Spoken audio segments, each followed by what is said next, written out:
សួស្តីបងប្អូនវិលមកជួបគ្នាសាជាថ្មីនៅប្រធានបទថ្មីនៃប្រធានតែសក្តីរបស់យើងផងដែរចាថ្ងៃនេះខ្ញុំបន្តអំពីវគ្គ2ដែលវគ្គ1នោះខ្ញុំធ្វើតែគម្រោងទេប៉ុន្តែថ្ងៃនេះខ្ញុំបានមកបកស្រាយអំពីសក្តីអត្ថាធិប្បាយដោយមានប្រធានបទមួយដាក់ថាមានទស្សនៈមួយបានពោលថាភាពមានជំនឿជាក់លើខ្លួនឯងជាកត្តាដែលជំរុញឲ្យការងារទទួលបានជោគជ័យចាអញ្ចឹងយើងដឹងថាការជោគជ័យគឺមិនមែនមកតែងាយទេគឺទោះតែយើងម្នាក់ត្រូវការខិតខំប្រឹងប្រែងតស៊ូព្យាយាមទើបទទួលបានជោគជ័យឥឡូវយើងមើលសេចក្តីអធិប្បាយអញ្ចឹងចូលសេចក្តីក្រោមយើងចុះបន្ទាត់មួយចំនួនបញ្ហាភាពជោគជ័យរមែងកើតមានចំពោះមនុស្សគ្រប់រូបដែលតែងមានការខិតខំព្យាយាមប្រឹងប្រែងមានសមត្ថភាពគ្រប់គ្រាន់មានគោលដៅច្បាស់លាស់ក្នុងជីវិតឬការងារនិយាយរួមគឺមានភាពជឿជាក់លើខ្លួនឯង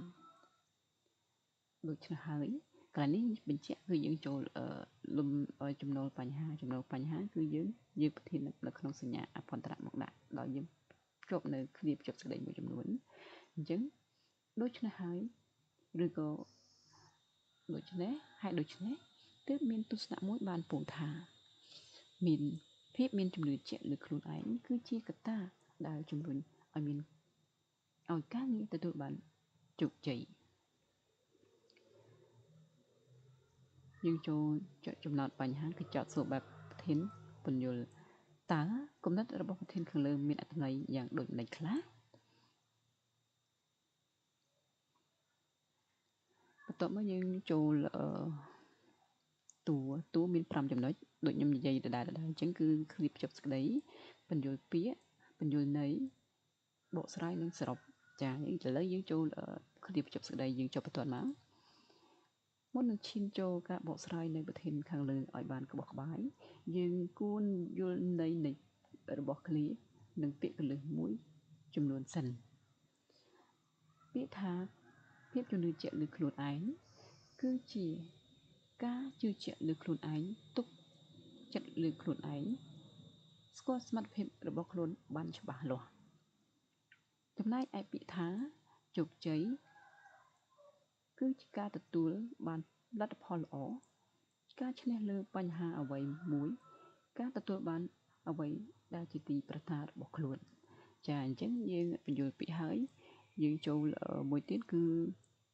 ពន្យល់នៃប្រធានអញ្ចឹងយើងយកន័យរបស់ពាក្យកន្លឹះដែលយើងពន្យល់ហើយយើងមកដាក់ពន្យល់នៃប្រធានគឺច្បាយបញ្ចូលគ្នាក្នុងន័យមួយគឺដូចនឹងប្រធានវត្តរបស់យើងគេសួរយើងណាអញ្ចឹងយល់លើអត្ថន័យនៃឃ្លានិងពាក្យកន្លឹះដែលបានបង្ហាញរួចមកយើងអាចពន្យល់ន័យរបស់ប្រធានបានថាការស្គាល់សមត្ថភាពខ្លួនឯងទុកចិត្តលើខ្លួនឯងធ្វើឲ្យមនុស្សមានការជឿជាក់លើខ្លួនឯងគឺជាកត្តាជំរុញឲ្យមនុស្សអាចសម្រេចការងារឬកិច្ចការផ្សេងៗទទួលបានលទ្ធផលល្អជាទីគាប់ចិត្តបន្តមកទៀតយើងចូលចំណុចទី3គឺបកស្រាយចាបកស្រាយនេះគឺចូលកន្លែងភាពសាមញ្ញឬក៏កន្លែងដែលយើងយកគំនិតសំខាន់បូកនឹងឧទាហរណ៍ចាអញ្ចឹងជាការពិតណាស់យើងត្រូវចាប់បន្ទាត់មួយដែរណាកន្លែងបកស្រាយនេះជាការពិតណាស់បើមនុស្សម្នាក់មានជំនឿជាក់លើសមត្ថភាពទាំងអំបាលមកនេះជារបស់ខ្លួនហើយនោះពួកគេនឹងងាយស្រួលក្នុងការសម្រេចការងារផ្សេងបានយ៉ាងត្រចះត្រចង់យើងសង្កេតឃើញមាននៅក្នុងអក្សរសិល្ប៍ខ្មែរមួយចំនួនក៏ដូចជារឿងកុលាបបៃលិននិងរឿងភូមិប្រាក់ទឹកថ្មីរលឹកផែនដីចាស់ជាដើមអញ្ចឹងក្នុងអត្ថបទនេះយើងលើកតែ2អពីអក្សរ2រឿងនេះគឺរឿងកុលាបបៃលិននិងរឿងប្រាក់ទឹកថ្មីរលឹកផែនដីដីចាស់យកមកឧទាហរណ៍យើងបានឃើញការបង្ហាញមើលពីភាពជោគជ័យឬក៏ភាពជឿជាក់លើខ្លួនឯងហើយទទួលបានលទ្ធផលគឺជោគជ័យដ៏ល្អប្រពៃជាក់ស្ដែងនៅក្នុងរឿងកុលាបបៃលិនចំពោះតួអង្គចៅចិនបន្ទាប់ពីឪពុកបានស្លាប់ចោលគាត់បានផ្ដាំទៅដល់ចៅចិននៅសុភាសិតមួយថាអត្ថោហិអត្តនានាថោគឺខ្លួនទីពឹងខ្លួនទើបធ្វើឲ្យចៅចិនតោងយកបណ្ដាំឪពុកមកពិចារណាហើយក៏បាន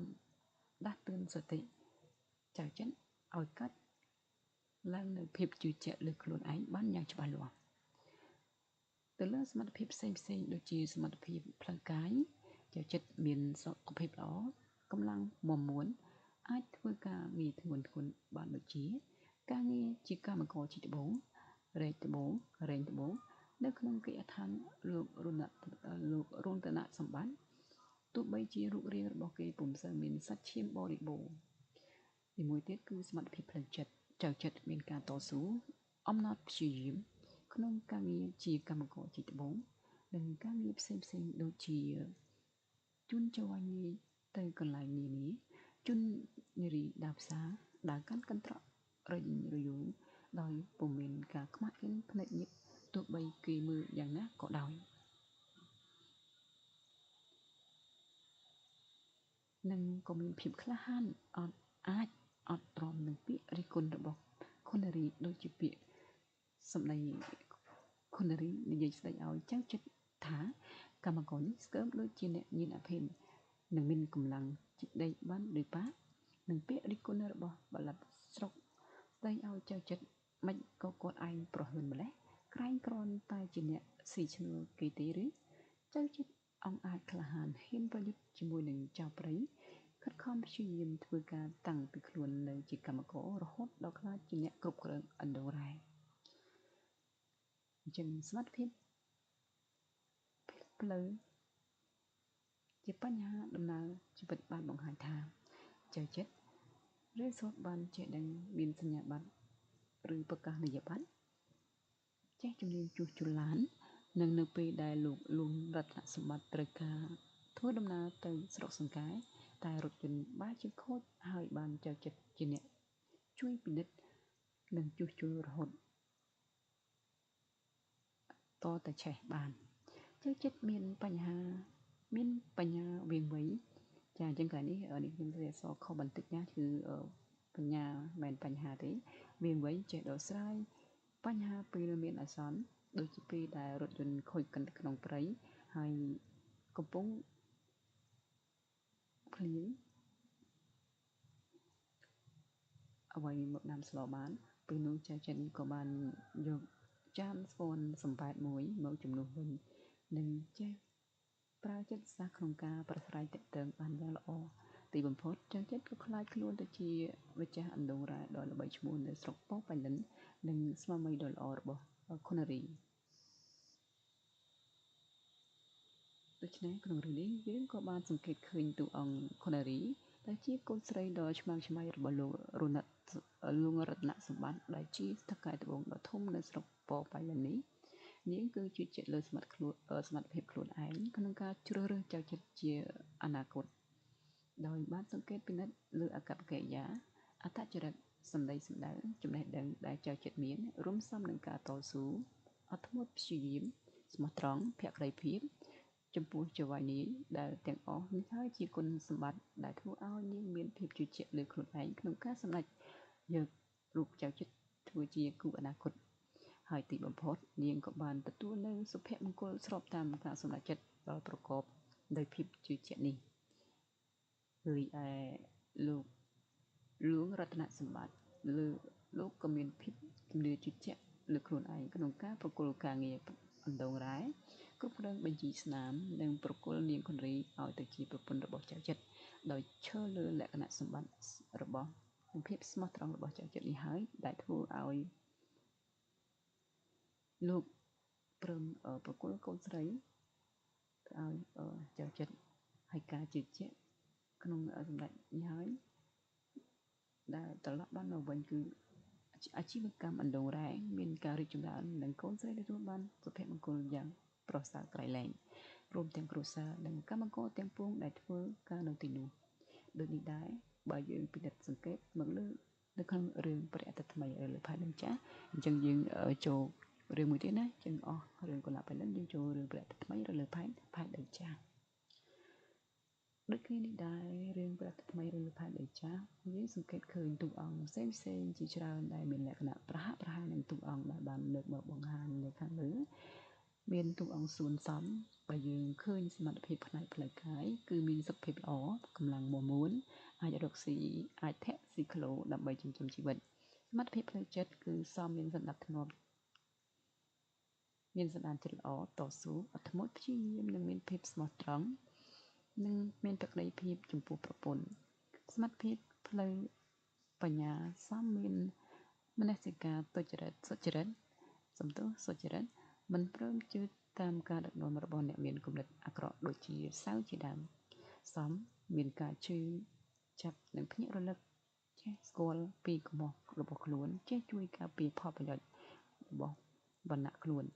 មិនឆ្អែតតែឯងមិនឲ្យគេស្លាប់ដើម្បីខ្លួនរស់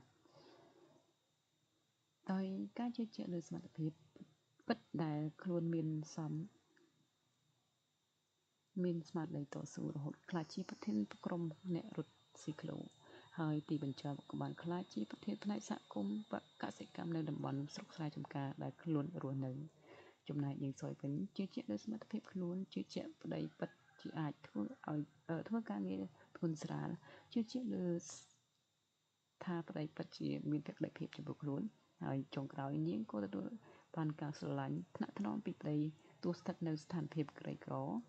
តោកយ៉ាកយ៉ាងណាក៏ដោយរីឯទូអង្គលោករដ្ឋមន្ត្រីវ័យក្មេងគឺស្គាល់កំហុសខ្លួនឯងពេលដែលបាក់ឡានទឹកបុកសំឲ្យមានរបួសមានមនុស្សធម៌មានសម្ដីផ្អែមល្ហែមជឿជាក់លើសមត្ថភាពរបស់ខ្លួនក្នុងការដោះស្រាយបញ្ហាទុក្ខលំបាករបស់រាជលុះលទ្ធផលទទួលបានគឺប្រជារាស្ត្រគោរពស្រឡាញ់ព្រមទាំងបោះឆ្នោតបានក្លាយជាតំណាងរាស្ត្រដ៏ល្អប្រពៃអញ្ចឹងការបកស្រាយរបស់កន្លែងបំណកស្រាយនេះយើងបកស្រាយហើយគឺយើងលើកតែពីររឿងទេប៉ុន្តែពីររឿងយើងលើកតួអង្គណាដែលមានភាពជំនឿជឿជាក់លើខ្លួនឯងយ៉ាងមកនិយាយអញ្ចឹងយើងចូលចំណុចទី5ក្នុងតួគឺសរុបសេចក្តីអញ្ចឹងសរុបមកតាមការបកស្រាយរៀបរាប់ដោយមានអំណះអំណាងយ៉ាងច្បាស់ខាងលើយើងអាចបញ្ជាក់បានថាការមានជំនឿជាក់លើខ្លួនឯងអាចធ្វើឲ្យមនុស្សទទួលបានជោគជ័យគ្រប់ពេលវេលាមិនថាកលៈទេសៈបែបណាក៏ដោយបន្ទាប់មកយើងចូលចំណុចទី3គឺបញ្ចប់សេចក្តីចឹងយើងចូលពីតម្លៃប្រធានដូចនេះប្រធានបទខាងលើមានអត្ថន័យល្អអប់រំឲ្យយើងជឿជាក់លើសមត្ថភាពខ្លួនឯងដោយពឹងផ្អែកលើចំណេះដឹងនិងការខិតខំប្រឹងប្រែងតស៊ូព្យាយាមដោយពុំបោះបង់យ៉ាងនេះហើយក្នុងនាមយើងជាយុវជន